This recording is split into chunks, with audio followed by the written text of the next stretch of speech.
इस वीडियो में हम लोग एक फेमस शॉर्ट स्टोरी डिस्कस करेंगे जिसका नाम है अ डिवोटेड सन, एक समर्पित बेटा।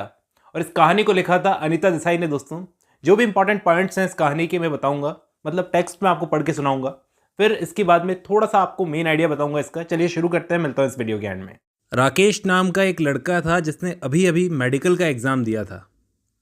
सुबह के पेपर में उसका रिजल्ट आना था, तो सुबह सुबह इतना एक्साइटेड था कि नंगे पैर ही पजामे में वो रिज़ल्ट देखने के लिए गार्डन में चला गया। फिर सीढ़ियों से होता हुआ ऊपर बरामदे में गया जहाँ उसके फादर सुबह की चाय पी रहे थे। फिर पापा के पैर छूते हुए उसने आशीर्वाद लिया। उसके पापा ने मुस्कुराते हुए पूछा, फर्स्ट डिवीज़न हुआ है? तो वो बोलता है खुश होकर, अरे लिस्ट में टॉप पर है पापा।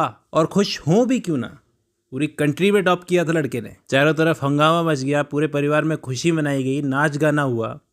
और सड़क के किनारे बने इस छोटे से पीले घर में इस बच्चे को आशीर्वाद देने के लिए पता नहीं कहाँ कहाँ से लोग आए, क्योंकि ये लड़का राकेश जो था, ये परिवार में पहला बच्चा था जिसको इतनी एजुकेशन मिली थी। खासतौर पर इसके स्कूल भेजने और मेडिकल कॉलेज भेजने में बहुत कुछ त्याग किया था इसके फादर ने, इसकी मदर ने।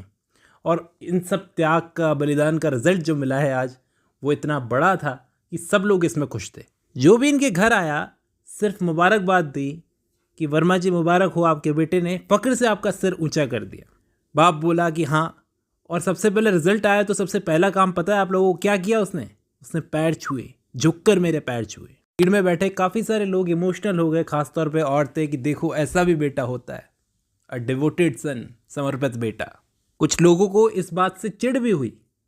घर से निकलते हुए कई औरतों ने कहा कि कम से कम इस मौके पे तो असली घी की चीज़ें दी जा सकती थी, मतलब मिठाइयाँ खिलाई जा सकती थी। कुछ आदमियों ने कहा, ऐसा नहीं लगता बेटे के रिजल्ट के बाद बुड्ढा वर्मा कुछ ज़्यादा ही फैलने लगा है? जी, पाँव तो ज़मीन पे रहने चाहिए। कम से कम ये तो याद रखो कि तुम्हारे बाप दादा सब्जी बेचते थे, तुमने आज तक स्कूल का चेहरा नहीं देखा। खैर, ये बात में एक जलन दिखाई देती है, क्योंकि हर किसी की किस्मत राकेश की तरह नहीं होती ना। एक सब्जी वाले के बेटे होने के बाद आप टॉप कर जाते हो, मोहल्ले में सारे लोग आपको बधाइयाँ देते हैं, तो हर किसी की किस्मत ऐसी नहीं होती। और अजय, ये तो शुरुआत थी। इसके बाद में ये यूएस गया क्योंकि इसको स्कॉलरशिप मिली थी।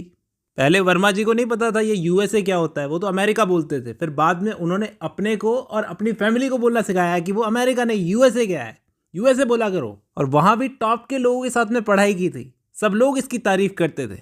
लेकिन वो वापस आ गया। वो वापस आ गया उस पीले से घर में, वापस आ गया उसी कॉलोनी में जहाँ पर वो पला बड़ा था, उसी घर में जहाँ आसपास कूड़ा पड़ा रहता था।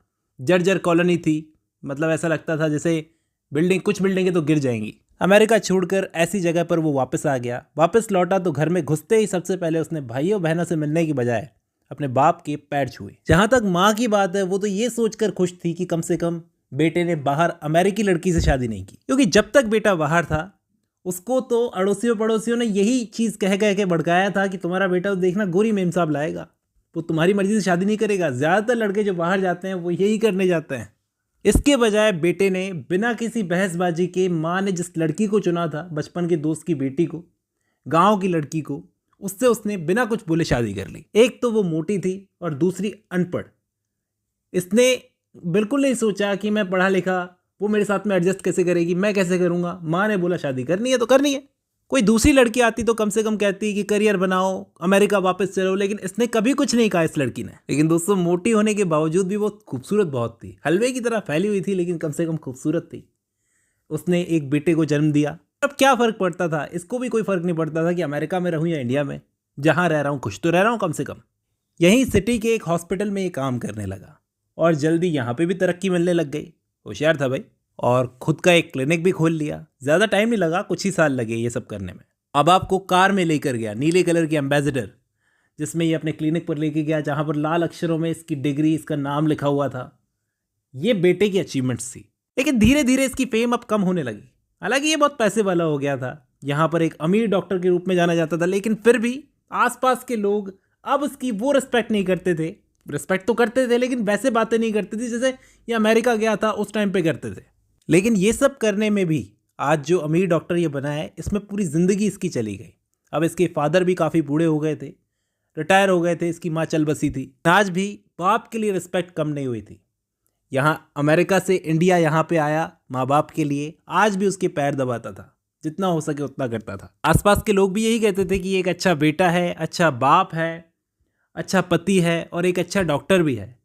एक अच्छे खासे शरीर में एक दिमाग है कुल मिलाकर, जिसने सही तरीके से अपनी जिम्मेदारियों को पहचाना। लेकिन ये सब चीज़ें काफ़ी लंबे टाइम तक चलती है ना, तो धीरे धीरे फीकी पड़ने लगती है। मंजर कुछ ऐसा था कि जो आंखें उसे देखकर सबसे ज़्यादा चमकती थी, अब उन्हीं आंखों को वो खटकने लगा था, बाप की आंखों को। एक तो वो आदमी रिटायर हो चुका था, दूसरा अपनी बीवी खो चुका था, और अब बीमारियां होने लगी थी, नए नए टाइप की बीमारियां पकड़ ली थी, और बेटा भी समझ नहीं पा रहा था कि इतना क्यों बीमार हो रहा है बाप। इन सब का रीज़न था उसका चिड़चिड़ापन।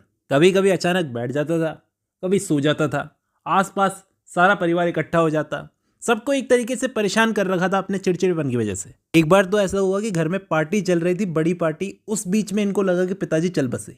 अचानक पार्टी को शांत करवाया गया, लेकिन धीरे धीरे बाकी लोगों को इस चीज़ से फर्क कम पड़ने लगा कि वो कितने नाटक करता है, कभी लेट जाता है, कभी बॉडी पूरी सफ़ेद हो जाती है उसकी, ऐसा लगता है चल बसे। बर्दाश्त करने की एक सीमा होती है, कब तक कोई इसकी चिड़चिड़ी हरकतों को बर्दाश्त करेगा। राकेश ही था जो ये सब कुछ बर्दाश्त कर रहा था। सुबह के वक्त वो बाप के लिए चाय लेकर आता, किसी प्याले या कप में नहीं, पीतल के गिलास में, जिसमें उसके बाप को पीना पसंद था। उसको खबरें पढ़कर सुनाता था। रात को जब वो अपने कमरे से बाहर नहीं आता था, उसे कमरे से बाहर निकालने का काम राकेश का। बाकी और लोग तो जिम्मेदारी नहीं लेते थे, लेकिन राकेश लगा रहता था कि बाप है बाप है। लेकिन बाप बिना किसी वजह के चिड़े बैठा। अब एक दिन क्या हुआ, बूढ़ा बहुत ज़्यादा बीमार था, सॉरी बूढ़ा बोल रहा हूँ, वर्मा जी बहुत ज़्यादा बीमार थे, और खाने की इच्छा हो रही थी सूजी का हलवा, वो भी मलाई वाला। तो ऐसे में उसने अपनी बहू को कहा कि मेरे लिए हलवा बनाओ। राकेश अंदर आया।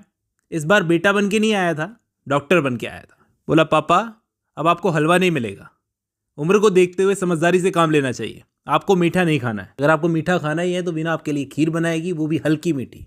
आपको चावल खाना है, दूध पीना है, और कुछ भी तला भुना नहीं खाना है, ना गाढ़ा ना मीठा। इस बात पे वर्मा जी को यकीन नहीं आया कि उनका बेटा जो आज तक उसका इतना सम्मान करता था, अचानक उसने उसको वो खाना देने से मना कर दिया जो वो चाहता था। बीना चुपचाप कमरे से बाहर चली गई, हल्की सी मुस्कुराहट के साथ में, जिससे बूढ़ा और चिढ़ गया, वर्मा जी और चिढ़ गए। हलवा तो सिर्फ शुरुआत थी, धीरे धीरे सब कुछ उसके खाने से हटा दिया गया जो कुछ भी उसे पसंद था। अब चमचमाते हुए स्टील के बर्तनों में खाना तो आता, लेकिन क्या आता, उबली हुई दाल, सूखी रोटी, उबली हुई सब्जियां, और चिकन मछली अगर होती भी थी तो उसे भी उबाल दिया जाता था। वो फटी हुई कांपती हुई आवाज़ में अगर किसी को बुलाता तो राकेश पहले आ जाता बाहर से, जिसे देखते हुए बूढ़ा निराश हो जाता।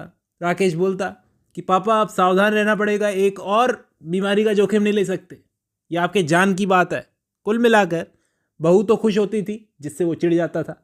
बूढ़ा वो अपने पोते पोतियों को मिठाइयों की रिश्वत देने की कोशिश करता था, और अब बूढ़े को अपनी बीवी की बहुत याद आने लगी कि वो होती थी तो कुछ भी बना देती थी मेरे लिए। मैंने बताया अपने पोते को ये मिठाइयाँ लाने की रिश्वत देता था, तो एक दिन राकेश ने पकड़ लिया। राकेश ने जब पकड़ा तो एक तो लगाई अपने बेटे को थप्पड़, और दूसरा आया अपने बाप के रूम में और आगे बोला पापा आप मेरे बेटे को झूठा बनाना चाहते हो। बोला आपको देखना चाहिए था जब वीना से उसने झूठ बोला, वो कागज़ में जलेबियाँ लपेट के ले रहा है। आज तक मैंने अपने घर वालों को कभी भी ये बाहर की चीज़ें खाने नहीं दी। अभी शहर में हैज़ा फैला हुआ है, टाइफाइड फैला हुआ है, ऐसी गंभीर बीमारियां चल रही है। बूढ़ा आदमी आ भरता हुआ वापस से अपने बिस्तर पर लेट गया। जिंदगी में सिर्फ एक ही सुख था, वो था बूढ़े लोगों का आना जाना। मतलब पड़ोस में एक भाटिया करके इंसान रहता था, उससे काफ़ी जेलसी होती थी मिस्टर वर्मा को कि वो इससे काफ़ी फ्री था। उसका बेटा उसको हर वक्त डांटता टोकता नहीं रहता था, वर्मा जी को उनका बेटा डांटता रहता था। डॉक्टर क्या पाल लिया, हर चीज़ में इसकी मर्जी चलती थी, वर्मा जी की मर्जी नहीं चलती थी। इन बातों बातों में भाटिया ने कहा कि कम से कम आपका बेटा आपका ख्याल तो रखता है। वर्मा जी चिल्ला रहे, काहे का ख्याल रखता है, वो मुझे खाने तक नहीं देता। क्या खाने नहीं देता?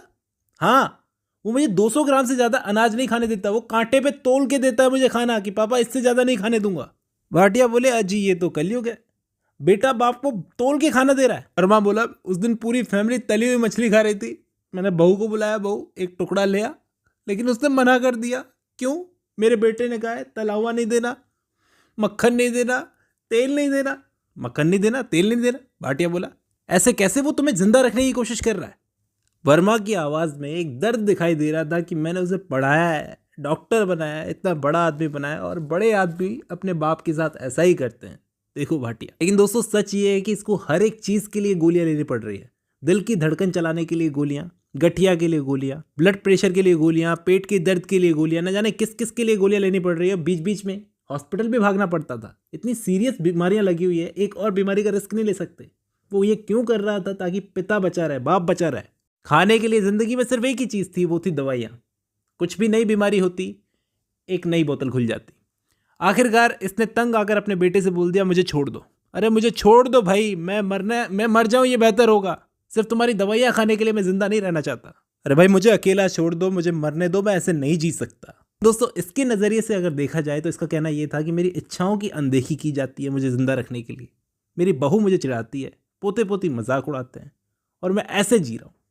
ऐसे मुझे जीना नहीं चाहिए, मुझे मरने दो यार। इससे बेहतर तो सिर्फ इसकी चीखें सुनाई देती है इसके कमरे से। वो मरना चाहता था लेकिन बेटे की दवाइयाँ उसे मरने नहीं दे रही थी। उसे बस जाना था, भगवान बुला रहे हैं लेकिन बेटा नहीं जाने देगा मेरा। जबरदस्ती इसका बेटा ले जाकर इसको बाहर खुली हवा में सांस दिलवाता था। अरे भाई मुझे नहीं जाना। नौकर आकर जबरदस्ती लेके जाते थे, बैठाते थे, और बहू ऐसे तकिया जमाती थी ताकि इसकी कमर में दर्द हो। कुल मिलाकर ये परेशान हो रहा था। वहाँ पर गार्डन में बच्चे खेल रहे थे, किसी की क्रिकेट खेल रहे थे, किसी की बॉल आकर इसके आँख में लग सकती थी। गेट के बाहर एक बोर्ड लगा हुआ था जिस पर बेटे का नाम और उसकी जो भी डिग्रीज थी वो सब लिखी हुई थी। काफ़ी पहले इसका नाम घर के बाहर से हट चुका था और बेटे का नाम लग गया था। आखिरकार शाम के वक्त आसमानी नीले रंग की एम्बेसडर कार आई। गाड़ी में से महान डॉक्टर बाहर निकला जो अपने माँ बाप के लिए कुछ भी कर सकता था। जैसे ही वो अंदर आया उसकी बीवी ने कहा, चाय लेंगे, कोका कोला लेंगे या फिर समोसे लेंगे, क्या खाएंगे? उसने कोई बात नहीं की।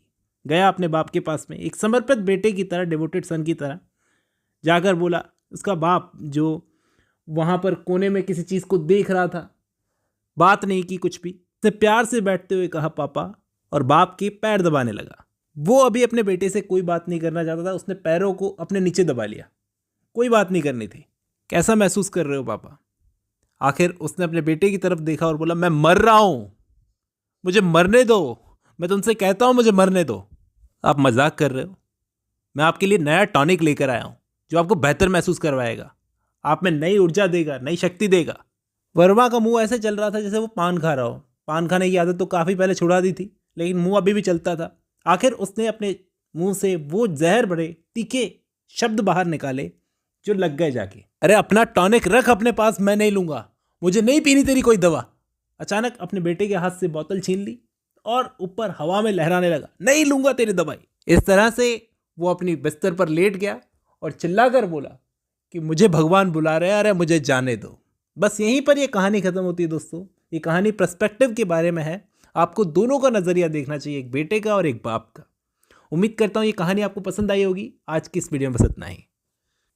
अब जब आपने ये वीडियो खत्म कर लिया तो मैं उम्मीद करता हूँ आपको ये कहानी समझ में आई होगी।